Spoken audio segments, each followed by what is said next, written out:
Welcome back to the Blanket Coverage Podcast. It has been a little while, so we do apologize for our tardiness, but it's been quite busy. But as you can see, that is not Noah next to me. That is my good friend Joey Simmel, who is a student with me at the Newhouse School up here in Syracuse, as you can tell from my bright orange shirt. So we're very, very welcome to have you here today, Joey. Noah is coming later, so he will be in a little bit, but Joey is at least what I would like to say, our resident college basketball expert. So having him today is going to be quite great to get some college basketball insight. Very excited to be here, talk some college hoops. Nothing better. So, absolutely. So we're going to go right in to a little bit of my own section, just because I wanted to have it up, because it's not every so often we can talk about some TCU basketball that's not bad. And this year's one of those years. It's been a few years. 4 to be exact. The last time we saw a TCU team that really was a genuine threat was in 2018 when they faced off against Syracuse in the first round of March Madness and then, of course, lost. But that was a pretty solid team, but this team is looking like it could be, in fact, a better one than that one. For as good as that TCU team was, this one has played a lot better of a regular season. They've played much better against top-ranked opponents. They had back-to-back win against top 10 teams, first time in school history. And even the Kansas game on the road, because the last 3 games since we last did our podcast, it was the number 6 Kansas upset, which was about a 9 seed, I think, projected. Now maybe up to an 8. The last time TCU went to March Madness and Syracuse did not, speaking of the last time they played each other, was 1971. So it's been quite a minute. That was the same year Starbucks was invented as a company, if you want to take some a trip down history lane. FedEx, too, was founded in 1971. But yeah, it was last time that Syracuse did not go to neither the NIT nor March Madness was 1968, and including TCU making March Madness. Only 3 times in history did both these schools go to the tournament in the same season, and those 3 times were the last 3 times that TCU made March Madness. So quite not quite much the crossover for my old and for my new. And speaking of that, we have Noah coming in right here, so we're going to have all 3 of us up on. I know the formatting for this is fairly heinous given the fact that I don't think we actually have a proper 3-person one, but I guess we'll just go this one. But yeah, talking about TCU a little bit. Good to have you here again, Noah. But talking about how TCU really has pulled off quite a solid season, despite it being not the best history from the last few years, but finally getting this team together, a lot of transfers hitting. Good stuff looking ahead. Oh, yeah. I am absolutely miffed at the fact that I never got to see like a good TCU team. Like 2018 was a good team. We were okay, but like they were a tournament team. We were a tournament team, yes, but we still lost to Syracuse in the first round. So like I never saw it. We never beat Kansas at home. First off, we never beat Kansas at home. We rarely got the chance to beat Tech at home. We never beat Oklahoma, actually, not a single time. Yeah, we never beat Oklahoma. The entire time I was at TCU, I was fully convinced that we were never going to beat Oklahoma at a men's sport. No, it was impossible. I actually don't know how many times we did in any male sport. And then of course we lose the first game of a baseball series that same year. We lose the first game of a baseball series to Oklahoma, and I'm like, oh my God, we can't beat these guys. We won the last 2 games, so the curse was broken. But no, TCU is finally starting to get big wins, and Jack can tell you that I was calling for Jamie Dixon's job last year. More than that, actually, we were not very happy with last year. But the one piece of mine that I had at least ending the year, which is I guess is the gamble that paid off, was so much of the team was going to get replaced. The transfer portal was going to be a massive deal with this last TCU team, and we've seen that. And so basically, the only real contributor that was going to be coming back that we knew was going to be coming back, to be fair, because I know Eddie Lampkin kind of came up big out of not necessarily nowhere, but was not thought to be that big of a guy, was Mike Miles. And he has showed out and has been fantastic this year. But so many of the contributors on this team were guys that just sort of showed up. And I think that does speak to Dixon's credit. And I will give him a lot of credit for that. I'll say one more thing about Dixon, too. This TCU team has a little bit of that old grit and grind that his Pitt teams did in the old Big Yeah. East. They don't shoot the 3-ball well. I think it's under 30% if I'm right. But defensively, the defensive metrics love them. I mean, you look at Ken Pom, they're top 30 in the country defensively. And if you look at strength of schedule, it's even higher. They're top 10 in the country in the adjusted defensive rating. So he's got some of that old Pitt, Jamie Dixon grit and grind going, and it's working. And you mentioned they're on that 8-9 line. That's not a team you want to see in the tournament. I mean, you look at, if you're a 1 seed, what's your worst nightmare? It's getting shut down offensively, right? Because then that's how these teams pull these upsets. And TCU is just the kind of team who can do that. And I think they finally have the team that's built to do it. The team was always they had a lot of long athletic wings that could shoot, but they weren't necessarily great at team defense. I think they've gotten a lot better at team defense, and they finally have the guys who can do it. And they've got a stud Mike Miles and some guys who have been in the program for a while and who have actually learned the system. Because, I mean, Jack knows when we were there, the offense was just give Alex Robinson the ball, let him dribble around for 20 minutes and then shoot.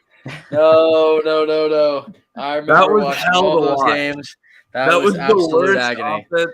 That was the worst basketball offense I've ever watched. It was just RJ, and then it was RJ just trying to do stuff, which I still will say that his improvement off one season was some of the best I've ever seen. But from him going from basically a complete scrub to being a possible NBA target, which he ended up, I mean, still is doing not much, but is a little bit. And you could have fooled me if I said that like anywhere earlier on. But I did want to share this just as we end our Big 12 sort of section. I did pull up just to have here what it's going to look like moving on into the Big 12 tournament. And so this is what we got. So TCU is the 5 seed. They will go up against Texas, and they will probably play Kansas. I mean, I'd be a little surprised if it wasn't at that point, given that their opponents would either be K-State or West Virginia. And then on the other side, you got Baylor, OU, and then Texas Tech, Iowa State. So given this kind of matchup, what are y'all thinking to what we could see later down in the final? Well, for TCU, I mean, that first round game against Texas, it's a really, really good barometer test of where you are, right? Because Texas is a legit top 25 team who's been there the whole year, and they've had some struggles, but likely a 5 or 6 seed come the tournament. And if you can beat them and then play Kansas close for a third time, you may see yourself, forget the 8-9 game, you might see yourself in that 7-10 game. I mean, I think there's room for TCU to jump even higher, even if they don't beat Kansas, just by beating Texas and then keeping it close with Kansas, you know? Mm-hmm. Yeah, I don't know if lightning's going to strike twice, but I don't know if it has to. That's the thing. That's what you were saying about Texas being the good barometer, because, you know, if you can hang with / beat Texas and then hang with / beat Kansas, yeah, you're going to be a legit team. But I just don't know if I see it happening twice. That being said, Jamie Dixon's done a hell of a coaching job this year, probably the best since he's been at TCU. Probably that or the other tournament team. But I wouldn't be surprised if TCU made a little bit of noise. I'd be very surprised if you saw this team in a semifinal or a final. Now, I did want to ask, just looking at this, is this, and this just maybe just clarification question, is Oklahoma State's postseason ban still in effect? I would assume is why that they're not in this. Yeah. Yep. Okay, because that's what I was thinking, that they still were sort of reaping the. I didn't even notice. Yeah.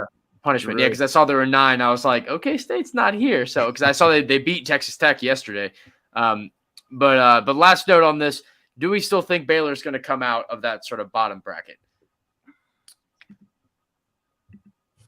Texas Tech's the only team down there who can beat them. Like plain and simple, I think. And they've looked a little shaky recently. So for my money, for my money, and Oklahoma State's not a very good team either, postseason ban or not. So it has to be Baylor on the bottom. I think the upper part of that bracket is a lot tougher. I mean, it's not even close. I mean, hell, West Virginia just beat TCU yesterday.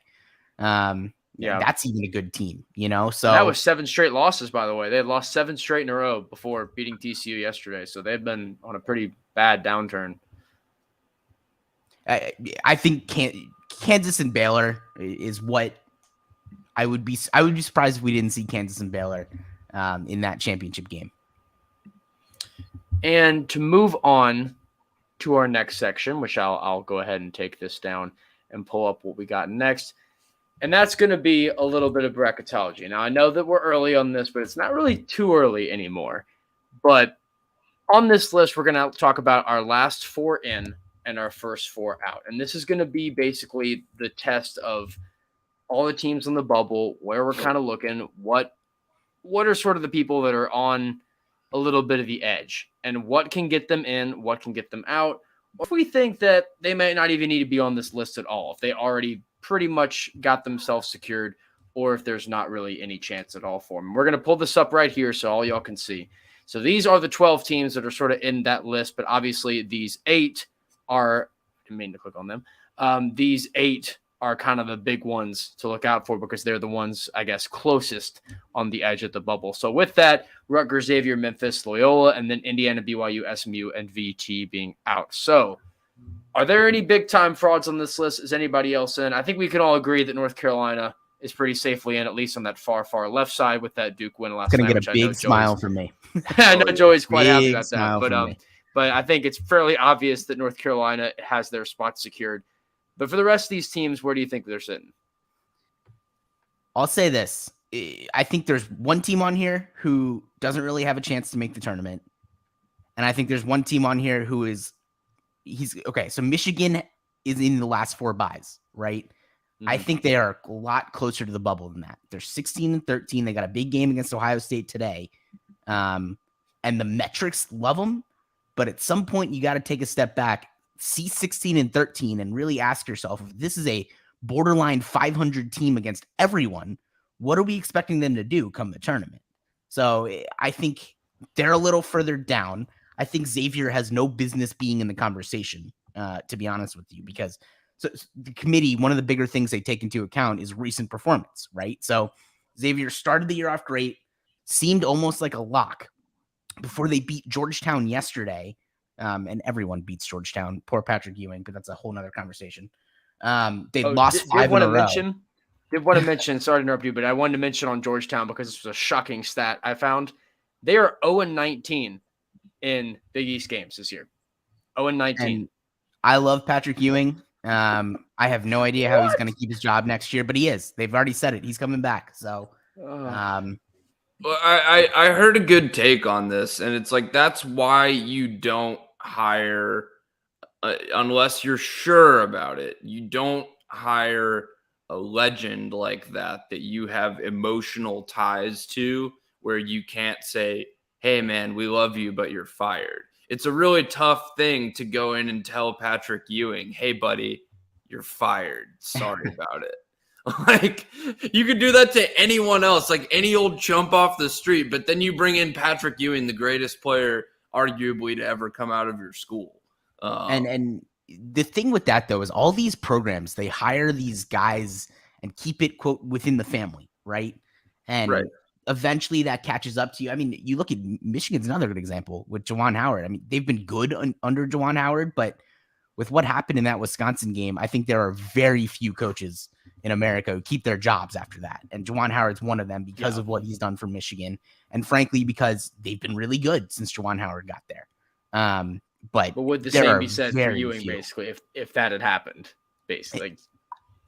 Yeah, although it's a little easier to fire him after that if you're 0-19 in the Big East. Yeah. But, and by the way, if we want to talk Syracuse, how did they lose that game? But Xavier has no business being on the bubble, just to bring it back. 5 in a row, including 2 against St. John's, who's a bad team. St. John's is not sniffing the tournament.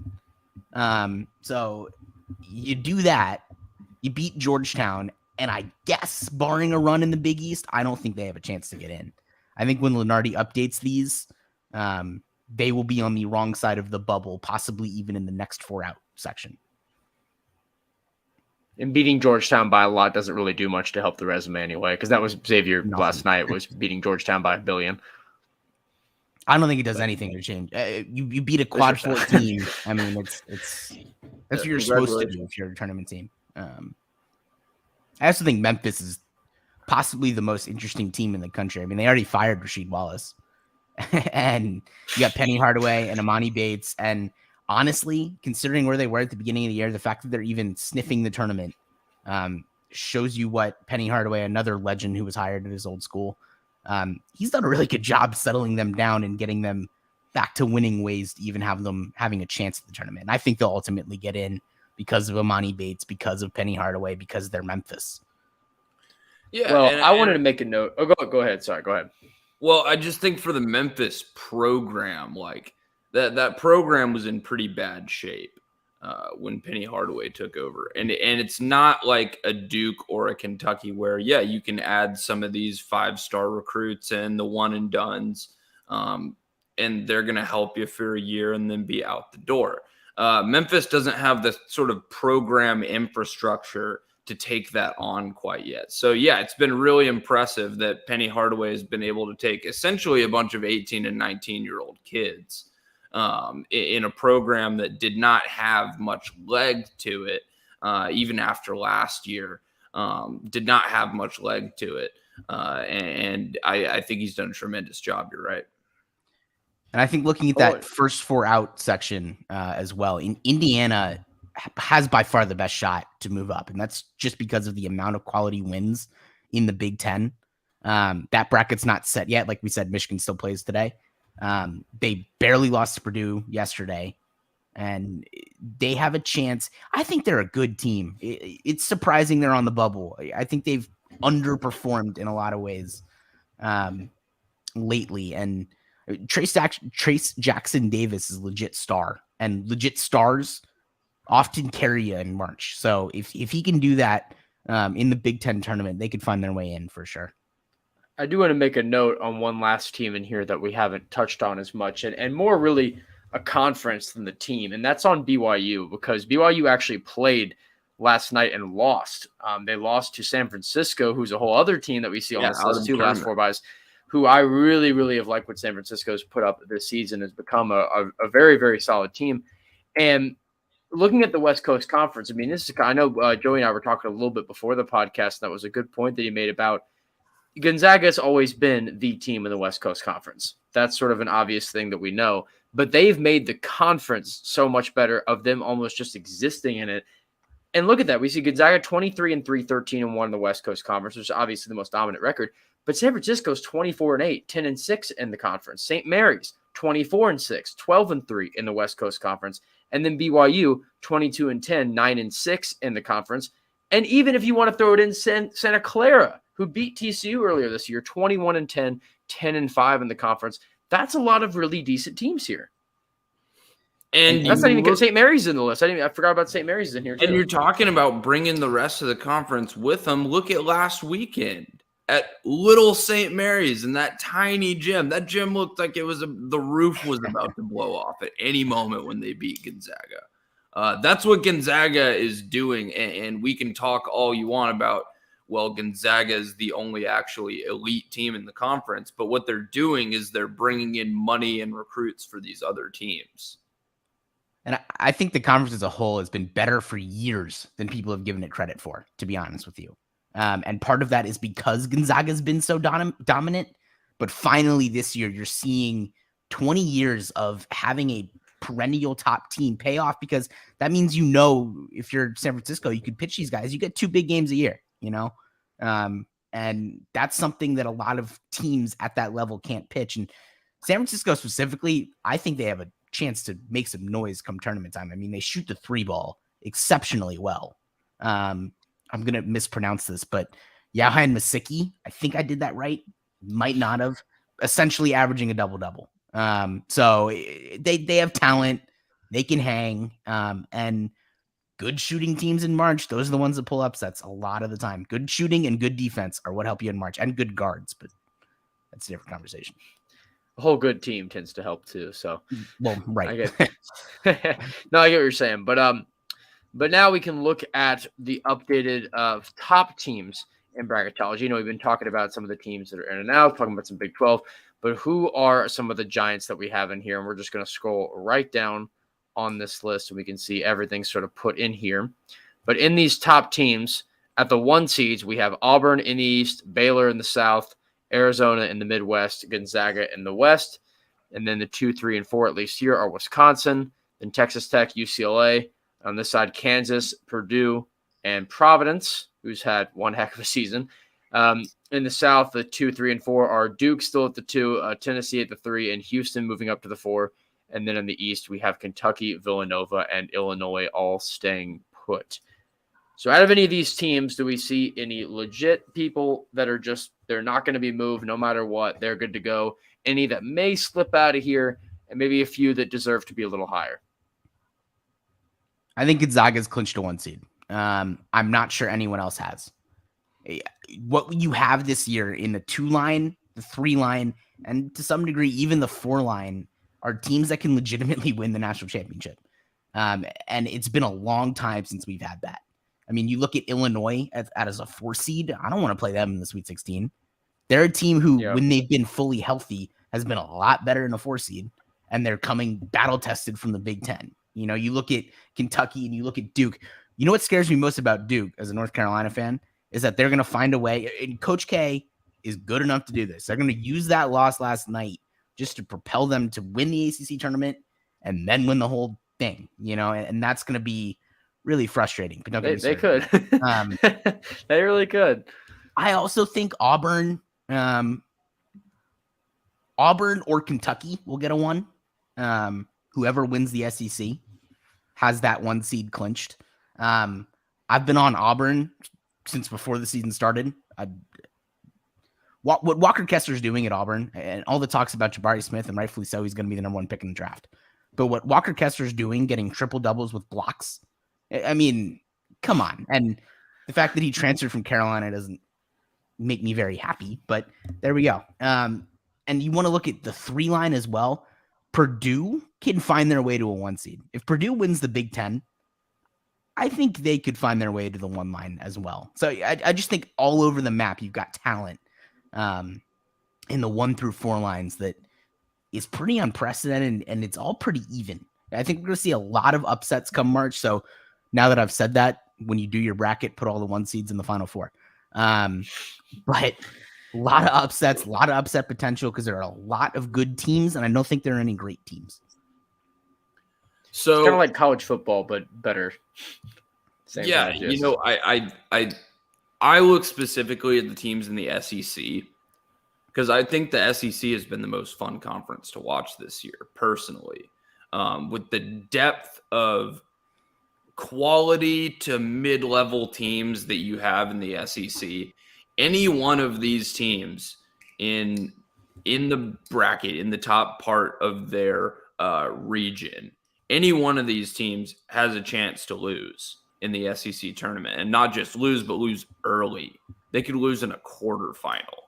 We might not see some of these teams make it to the championship. I think Arkansas has every bit of a shot to win the SEC and move themselves into one of those top 4 seeds.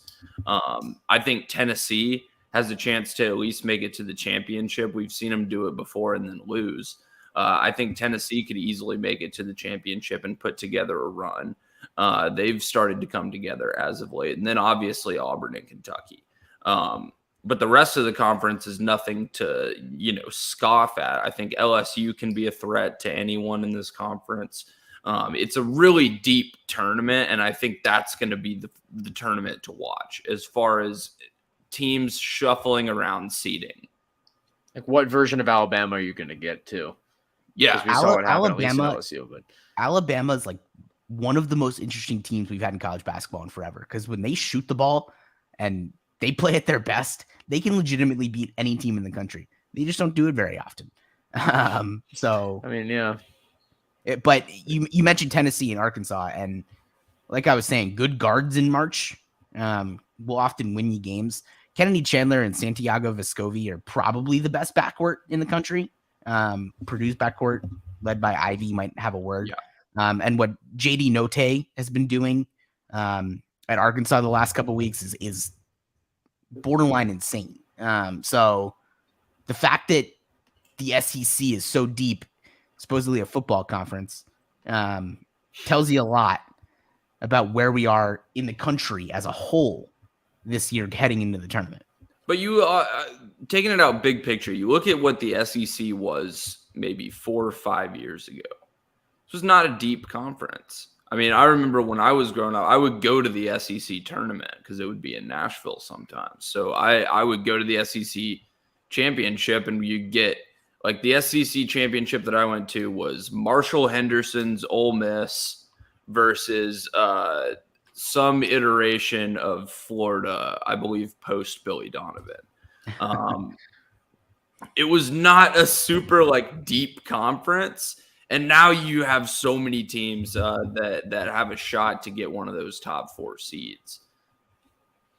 Generally, with the SEC, just real quick. Generally, with the SEC, you get Kentucky, the top of the country, and like one other team who's top 15-ish. And then another team was hovering around the top 25. Not this year. I remember when that other team was Vanderbilt. Yeah. I mean, Arkansas had it for a minute. Bobby Portis, Arkansas. Those were some fun teams as well. But to look a little bit at when you're talking about big picture a little bit for conference outlooks. And again, we're obviously looking ahead a little bit because the grand majority of these conferences have not wrapped things up in terms of regular season, though a few have. And we only have one team that is officially confirmed to be going dancing, and that is Murray State. Now they get their 18th bid, their 18th Ohio Valley Conference title. Is their first since 2019, so not too long of a wait, of course, with John Morant. And they're 30-2, 20-0 in the conference. They've won 20 games in a row. So safe to say Murray State is bringing in some heat out of the Ohio Valley. I know that usually it's not exactly a powerhouse conference, but we saw Murray State pull off an upset a couple years ago with Ja. But that's going to be an interesting team to sort of see around March, because I know it's those kind of like lower seed teams that always are hot and pulling off big wins, and perhaps they could do something big. They beat Morehead State, who was actually, they went to the tournament last year instead of Murray State. So maybe you could see something interesting out of there. I don't know. I love looking at these sort of mid-major teams that could make big hits.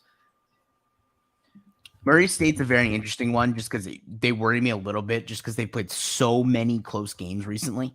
But they have the talent to make noise. I mean, you don't go 30-2 regardless of your schedule by accident. And the fact that they didn't stumble in the tournament, even if those games were close, gives me a lot of confidence in them, actually, because that means they know how to play close games. They know how to play win or go home games. And even when that's when they're chasing, that's when they're the team that, that's when they're the team that's being chased. They're the 1 seed. They're the one everyone wants to beat. Now they're not going to have any expectations, and good teams with no expectations sometimes can make some noise. And this team was able to beat Middle Tennessee State, and they lost to Auburn was their only loss, and they lost by 13, and that was on the road. So for only having those 2 losses, that's another one. It was the ETSU, which is an early season slip up, but not too shabby for a team that's 30-2. You know, that's about as good as you can possibly do here. Other big conferences, we know that the ACC, Duke has won in the regular season. They'll be the 1 seed. Big 12, Baylor / Kansas, because I don't actually think it's wrapped up yet. We know for a fact that Kansas has at least a share of the title with their victory over Texas, which, wow, if you haven't seen the highlights of that game, go back and watch it. I was able to watch the whole ending of it, and that was an incredible overtime game. And Big Ten, Wisconsin has won it. Oh, sorry. Real quick, shout out to Baylor and Texas for one of the funniest college basketball moments maybe ever, because ESPN had to push Coach K's whole pregame ceremony onto ACC Network because that game went to overtime. And not to be confused with Coach K's postgame ceremony, by the way, 2 different ceremonies. Just want to throw that out there. Yes, I know you had some choice comments on it that were quite funny last night with all of that. But yeah, it was kind of strange seeing all that on the double thing. I was just going on a stream on my laptop, so I didn't really see anything of the ceremonies because it was just the game itself. But I'm certain that was a little awkward on live TV. Big Ten, Wisconsin won that tournament. We saw Big Cat from Barstool was actually on the floor for the tournament of the tournament victory of that, or I guess regular season victory which was quite hilarious. A10, it looks like Davidson is taking the lead in that. I'm not sure if they clinched yet. Pac-12, Arizona, SEC, Auburn, and West Coast Conference Gonzaga. So it's just a few of the teams that have locked it up. But I did want to mention a couple of ones on here that at least I saw that were teams that could be interesting coming later. And my two teams I just wanted to shout out here were Colgate of the Patriot League and South Dakota State of the Summit League. And the reason why I wanted to shout both those teams out was because South Dakota State is actually the number one three-point shooting team in the league, and by a pretty wide margin. In fact, they're shooting at about 45% as a team from three, and nobody else in the country is shooting at 41% or higher except for them. And I know it's a little bit far-fetched because it's South Dakota State, and we know these Summit League teams typically don't do a ton in the tournament, but if this team can get hot shooting, I don't know. And Colgate's kind of the same way, where they torched Syracuse earlier this year, won by 15 in the Dome, put up 100 on Syracuse's heads, which I get. Obviously, this was not a very typical Syracuse team, but in terms of quality, but it's still really hard to put up 100 points on a major team, even though it's Syracuse, who again wasn't terrible this season. They just weren't very good and were very mediocre, but they weren't awful like what we've seen with teams like Georgia or Georgetown. And no, what Colgate did to them was very impressive, and same thing what South Dakota State's been able to do. So those are a couple of teams that both won the regular season. They still are playing through the conference tournament, so they have not clinched that yet. So they aren't necessarily going dancing, but they are in prime position too. So if either of those teams get in, what you were saying about those hot shooting teams, that could be a pretty wild ride for either of them. Yeah, and as we've talked about how good the top of the country is in college basketball, but there are no great teams, and that means everyone is upset prone to some degree. So you get a 15 seed like Colgate, a 14 seed like South Dakota State, who knows, And I'll throw one more team in there. Princeton from the Ivy League. Always watch out for the Ivies. They fight hard. They're there to win, and not a team I want to play. And we haven't seen them in a bit because they didn't play last season, and then obviously no one played in 2020. So it's been 3 years since we've seen any Ivy Leagues at all in March Madness, which is kind of bizarre to think about. But so, yeah, those kind of teams, I mean, like you're saying, they're easy to forget there because it's not only been obviously a smaller conference than Ivy League, but we just simply haven't seen anything from these teams, and they're putting up some pretty solid numbers out there, at least in the East. But no, you have any teams you wanted to shout out? Not necessarily, but I love Davidson going into the tournament. They are shooting the cover off of the ball. They are top 20, number 12 specifically in Kim Palm's adjusted offensive efficiency. They are top 10 in the country in points per shot, which means they're shooting very efficiently. I love Davidson going into the tournament. I think they can make some noise, but this is also one of those teams that's primed to just get a terrible matchup in the first round. I'll say this about Davidson Drew and the A10. If you want to look at some bracket busters and pushing teams down because the at-large or the automatic bid doesn't go where you think it's going to go, A10's a good place to look. They have some legitimately good teams that can beat Davidson in this tournament. And if they do, Davidson's probably still an at-large team, and that'll push the bubble back a spot. I mean, you look at VCU, Dayton, St. Louis, I think it is. Yeah, St. Louis, St. Bonaventure. St. Bonaventure has so many pieces back from that team that was so good last year in the A10.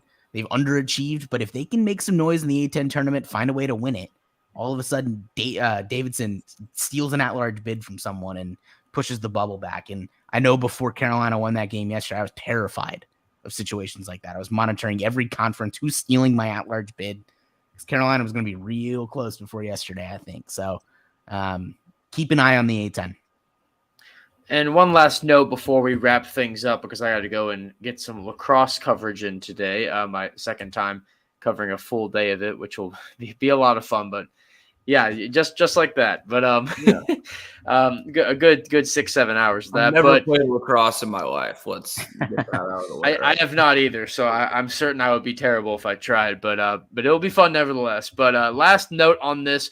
Just a very strange college basketball oddity I wanted to bring up. But what in the world is going on in the ASUN conference? A conference that, frankly, we haven't really talked about much ever because it's the ASUN conference. But something weird is going on here because Bellarmine defeated the regular season champion and probable postseason champion now, of course, will not be Liberty. And with that victory, we'll go into the ASUN championship against Jacksonville, who defeated Jacksonville State. I think it's Gamecocks, right? Or something like Jacksonville State or whatever. Is that right? Yeah. Against the Jacksonville Dolphins. Good to have some aquatic mascots for Jacksonville. But those two teams facing off in the ASUN championship. And then, of course, you'd think, well, of course, the winner's going to go to March Madness. That's how it works. Not in this case, because Bellarmine is still transitioning into Division I, which means they are not eligible to get a March Madness bid, despite the fact that they're eligible to participate in this tournament, which seems quite bizarre that they can still play this whole tournament out and even win the whole dang thing and still not get a bid. So the question is, who gets it if Bellarmine wins? Because, of course, if Jacksonville wins, they get the bid anyway. Well, after some digging into it, I thought that Jacksonville would get the bid either way, which if they did, it would be their 5th bid ever and their first since 1986. But it turns out that actually Jacksonville State will get the bid to March Madness if Jacksonville loses, which meant they lost in the semifinals and just sat down and watched the finals from home. And if Bellarmine gets the upset, they go dancing, which would be absurd. I just want to point out how refreshing it is to be participating in the conversation of a sport where you can actually earn your way into the postseason. That is a good thing. That is a good thing. Speaking of that, you said the committee within like the first 5 minutes of this. You just said the committee, and like the hair raised on my back. I was like, ugh, I don't like that word. Oh, we need to Joey, come up with I don't know if you saw our previous rants. We've had some long-winded rants about the committee. I've got a word loosely. It's a loose term. It's just a bunch of random people in a room complaining about things like quality of sport because they don't like ADs. That. So it's a bunch of ADs. Agendas. Nobody likes ADs. With agendas. They're I sure do hate fun. Coming into that room going, oh, I really liked Ohio State this weekend. They're going, no, what gives me the most money? What is good for my conference? Which ironically is usually liking Ohio State. Yeah, which is usually speaking Ohio of State. Yeah. No, but fortunately, this at least has a set array of rules that normally weeds out teams with agendas. But at least in this case, it seems a little bit odd that the rules would make it do that. I still don't know why Bellarmine would be allowed in the tournament if they can't even qualify, because I guess it just counts to win the ASUN. But, I mean, that is something, I guess, because this kind of is their March Madness in a way, because if you can't go to the tournament, you might as well play this series like they are, which is admittedly very impressive. I mean, Bellarmine was not supposed to get anywhere near the finals, and they made this incredible run. So I'm probably going to be watching this game. I think it'll be kind of fun. I love watching all these sort of small mid-major tournaments because they tend to produce some pretty fun basketball. I know I watched that last time with the Horizon League. Actually, 3 out of the 4 semifinals ended up either going to overtime or being won on the final shot of the game. So, and that's kind of incredible. So I really enjoy watching these. They always tend to produce some pretty fun content. And I can't wait to get things started this week. So if y'all don't have anything else to add here, any other end notes? Final thought. I'm just going to rattle them off. 10 teams who the national champion is going to come from these 10 teams. Gonzaga, Auburn, Kentucky, Duke, Kansas, Baylor, Arizona, Wisconsin, Tennessee, or UCLA. There. You heard it here first. I can narrow that down. I can narrow that list down to 4. Purdue. Just based on who's not going to win. Forgot Purdue. Purdue can win the whole thing. So 11. Yep, 11 teams. 11 teams. So, so what would you narrow it down to, Noah? I can whittle that down to like 4 or 5. Tennessee's not going to win because they're Tennessee. Fair. There were a couple other Rick teams. Barnes is cursed. Yeah, give me the list one more time, and I'll just give you an instant reaction of yes or no. Gonzaga. Yes. Auburn. Yeah. Kentucky. Yeah. Duke. Yeah. Kansas. Yeah. Baylor. 5. Yeah, Baylor's always got a chance. Arizona. No. Ooh. Wisconsin. No. Tennessee. Nope. UCLA. Not a chance. Purdue. Yes. Purdue's got a chance. By the way, I wrote these down. I have a list of these, so we will be checking in and seeing how far these teams end up getting. Because as soon as you said Arizona, Wisconsin, Tennessee, I'm just like, no. Those are all teams that like auto loss in the Final Four or the Elite Eight. Arizona, Wisconsin, Tennessee, UCLA are the weakest 4 on that list, I think. Yeah. But so pick one of those 4 teams to win the whole thing. Now that I said that. Okay. Yeah. So in like my 5th bracket, I'll have one of those teams go win it. And it should be Wisconsin. I'm having a bracket with Duke winning the whole thing purely from Coach K's spite of losing to UNC. Just powered by spite. I think that deserves a bracket on its own. That was a top like 5-10 sports moment for me of all time. I mean, just like the build up to that game, you would have thought they were playing like some high school team. I mean, North Carolina was not mentioned a single time in the build up. I mean, I watched all of College Game Day yesterday. They legitimately went an hour between mentioning North Carolina and talked about the game the entire time. I'll tell you what, I put 20 on Carolina as soon as that game. Good for you. Good for you. I put 20 on Carolina. Good for you. I was like, I got a feeling. I got a feeling that everyone's on Duke. This line is so inflated. It was too put up. It was too much. You knew it was going to happen. It's because everyone and their mother is thinking, "Oh, I'm going to bet Duke, Coach K's last game." No way they don't cover. And then they lose. They were 11.5-point favorites as of noon yesterday. When Baycott dunks that ball on the first play, I was like, okay, all right, this is different. And by the way, having watched every Carolina game this year, that was an entirely different North Carolina team than has shown up to any game that they've played. And I actually, because Noah, I didn't mention this, but I watched the last UNC Duke game with Joey. I was there with that. And within the first, which I do laugh about this now, within the first, it could have been 5 minutes of the game. And I don't mean 5 minutes of game clock. I mean 5 minutes of us sitting and watching the game. He was like, we're going to lose this by 20 or 30 easily. And what was it, like a 20-point loss? I mean, he nailed it in the first 5 minutes. He was like, I know it's going to happen. And so I wasn't there for this one because I was taking time off because I had such an insane weekend, which, again, I got to go and do all that today. But I figured that the attitude was different because I was checking up on the game when I was getting other work done. And yeah, I was sort of like, well, it felt different from the tip. Felt different from the tip. That's what she said. Yep. All right, and that'll do it for this episode of the Blanket. Right at the buzzer. Right at the buzzer.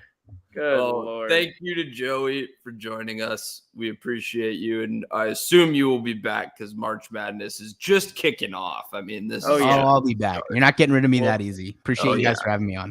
I'm very excited for that episode as well. As fun as this one was, there's nothing like some predictions. I actually had an idea for that because what we did last year, just to mention before we sign off, that what we did last year was not only did Noah and I obviously make our own brackets, but we made like a joint blanket coverage one. And I was thinking the best way to do that this year, because obviously we're all going to have our own brackets anyway, because now we have 3. We could do a 2 out of 3 or unanimous and go through and pick who we think as like a blanket coverage bracket and just see how it does. So I'm tempted to try that out. I like that. Again, we all have our own brackets anyway, but I'm thinking why not make another for the fun of it, and we'll track how it does and see if it does better or worse than any of our individual ones. And I think that could be a fun thing to go through on the pod. Absolutely. Sounds good. Good work, team. Well, all right. Well, if that is it for you guys, that's all for me. Thanks so much for listening to the Blanket Coverage Podcast. Once again, please go check out our Bet US page. Go check out bet.us.pa. And use the promo code GTDS125. You get a $125 bonus on a deposit of $50 or more. It's awesome. It's free money. Sports gambling is awesome. Gamble responsibly. But for now, once again, thanks so much for listening. I'm Noah Parker. And I'm Jack Wallace. Peace out, y'all. Happy to be here.